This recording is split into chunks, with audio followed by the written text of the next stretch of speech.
जो नए UPSC aspirant हैं उनको एक चीज़ जानने की ये ज़रूरत है कि सबसे इम्पोर्टेंट जो चीज़ है यूपीएससी में वो है analysis of the question paper. या कोई भी एग्ज़ाम हो उसमें क्वेश्चन पेपर एनालिसिस करना बहुत ज़रूरी होता है, ताकि वो जो एग्ज़ामिनर है उसके पर्सपेक्टिव को समझ सके और फिर उसी हिसाब से अपने प्रिपरेशन की स्ट्रैटेजी को फ्रेम आउट कर सके। फिर जब कोई भी एक टॉपिक आप पढ़ रहे हो और क्वेश्चन पेपर को आप एनालिसिस जब कर रहे हो, तो उससे आपको एक चीज़ तो ये समझ में आ ही जाएगा कि यूपीएससी में कभी भी क्वेश्चन पेपर रिपीट नहीं होता, और अगर होते भी तो वो rarest of the rare case में इक्का दुक्का भले ही हो जाए, नहीं तो बहुत ही कम चांसेस होते रिपीट होने का। मगर वही है कि टॉपिक रिपीटेड होता है, तो कई बार ऐसा होता है कि उसको यूपीएससी एक सेम टॉपिक में क्वेश्चंस को घुमा देता है। तो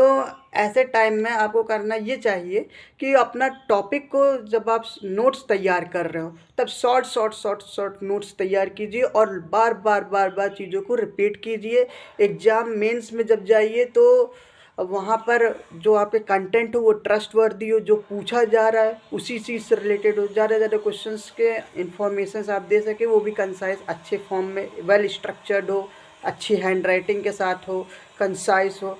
और जब इंटरव्यू में जा रहे हो तो वहाँ पे आपका पर्सनालिटी कैसा है, पर्सनालिटी डेवलपमेंट आपका वो देखते हो, वो चीज़ आपका बेहतरीन होना चाहिए, और ताकि आप एक अच्छा इम्प्रेशंस इंटरव्यूवर्स के सामने छोड़ सकें। और जो क्वेश्चंस नहीं आ रहा है उसके लिए आपको एंजाइटी में जाने की ज़रूरत नहीं है या बहुत ज़्यादा तनाव लेने की ज़रूरत नहीं है, उसको नॉर्मली उनसे कह दीजिए, sorry sir, I don't know answer of this question.